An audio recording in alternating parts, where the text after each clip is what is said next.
Cloverfield Paradox is the new Netflix original movie that was a surprise release. We were expecting a trailer during the Super Bowl, and then when the trailer premiered, it said it'll be available right after the big game. Yeah. So before we get into the movie, Nate, let's just talk about this release strategy by Netflix just to drop it on us out of nowhere. Yeah, I think that it's actually very much in the Cloverfield realm. You know, they always try to put a lot of mystery shrouded over a lot of their movies. Yeah. They don't really know when it's going to come out. You actually don't even know it's part of the Cloverfield universe until later.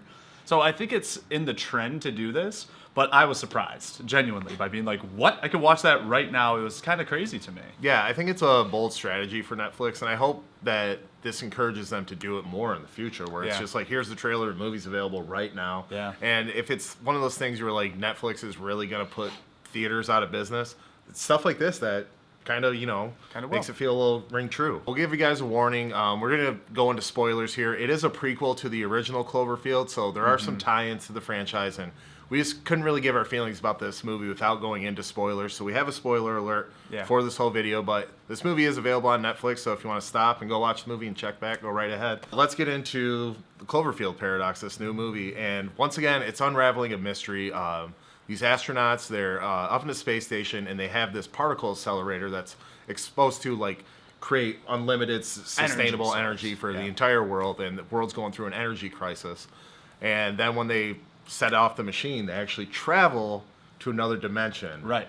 And so let's just get into that. They lose Earth. Almost. Yeah. They go and the Earth is gone. They thought they blew it up, but it turns out they're actually in another dimension. What do you think how they handled that? Sci-fi mystery of it. This movie did grip me. I did like the beginning, like the first half of this movie. I was like, this is cool. Like, not only does this justify all the weird things that are going on in the Cloverfield universe, of like there are different dimensions, there are different, time frames happening all over the place, which leaves it pretty unlimited. I did like the setting, but I also found it to fall into almost every single trope you could possibly get from a sci-fi spaceship setting.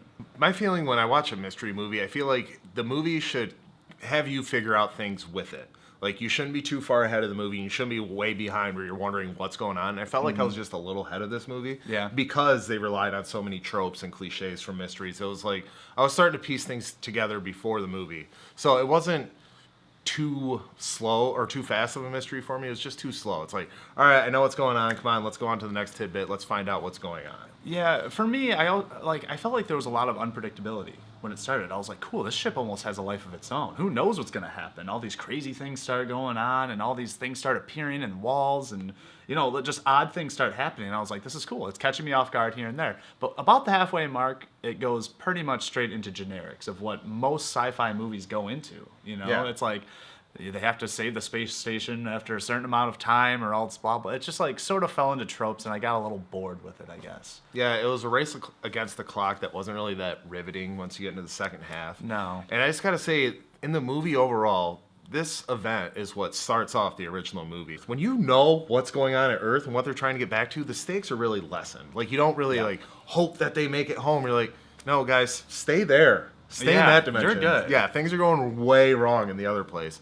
And I get it that they didn't know that at the time, but as the audience, we knew that, so I just felt like it wasn't, like, there wasn't a lot to invest in, Yeah, and I agree with not a lot to invest in is the lead actress as well. Although I think she did a good job. Oh, I think she did a great job. She did a great job acting, just like her story arc.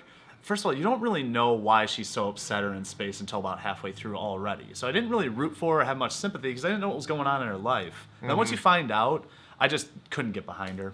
No. It just wasn't that riveting to me either. No, she did a great job. That's not a knock on her acting. It's just her character arc and how it was written. And also, speaking of the performances, I love Chris O'Dowd in this movie too. He was good comic relief, and he's like the good, sane, straight man. Like when all these scientists are like, what's going on? He's the guy who's like, what the hell is going on? You know? So I really liked his character. The comic relief didn't always land for me. There are some times where I'm like, whatever. They could have cut a joke or two here and there. Yeah. It's like they had a good creative like launching pad, and then they just didn't know where to go from there. So like, well, let's just run through the normal numbers and normal beats of a story like this. And so I felt like it kind of like it's got an original premise. Yeah.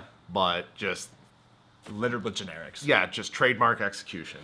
And that's where I think that like this one felt the least of the Cloverfield series to me. Even though I know the second one was written not to be a Cloverfield and sort of tacked on, it still had that mystery around it. It still kept me intrigued. And the first one was so intriguing as well. I really wanted to know what was going on. This one was the least intriguing for me. And I started to wonder if the creators of Cloverfield are starting to give the audience a little more credit of how intrigued we actually are in this. You know, there's like, look at how mysterious we are. It's like, yeah, well, you know what? I don't really care that much though. Right. It's actually very fitting that this movie's called the Cloverfield Paradox, because just like the last movie, this was an original script that they bought and turned into a Cloverfield movie. Mm-hmm.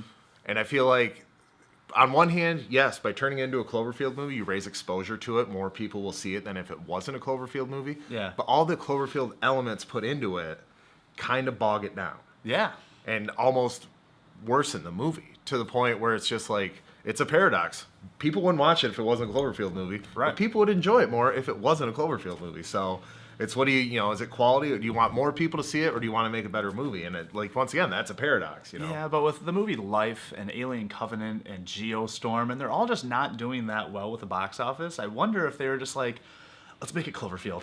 The other space ones weren't doing so well. It'll do better if it's Cloverfield. And that's just the whole reason behind it, you know? Yeah, maybe. Buffs. All right, Nate, we shared our thoughts on Cloverfield Paradox. Things we liked, things we didn't like, but go ahead and put a score on it. Yeah, I mean, this movie was fine. I think I liked half of it more than the other half. But there was times I wish I kind of was watching in the theater, a big space movie. I thought would be more fun on the big screen. But all in all, it is on Netflix. I would say go check it out. I'm going to give it a 6.5 out of 10. Oh, wow. Yeah, this was a surprise move by Netflix, and I like that what they did, but I feel like if you're going to do this with a surprise release, this movie has to be a home run, and this movie definitely is not. I'm going to go a little bit lower. I'm going to give this a 6 out of 10. It's still a watchable movie, and if you're into the Cloverfield franchise, I think you will enjoy this movie, but it's just, it was a good premise, poor execution. Buffs. So that's it for our review of Cloverfield Paradox. What do you guys think of the movie? What do you think of the Cloverfield franchise? Go ahead and leave a comment down below. Yeah, and we'll be bringing you more Netflix reviews all through the year, and stay tuned for that. But don't you forget, there's no place like the theater.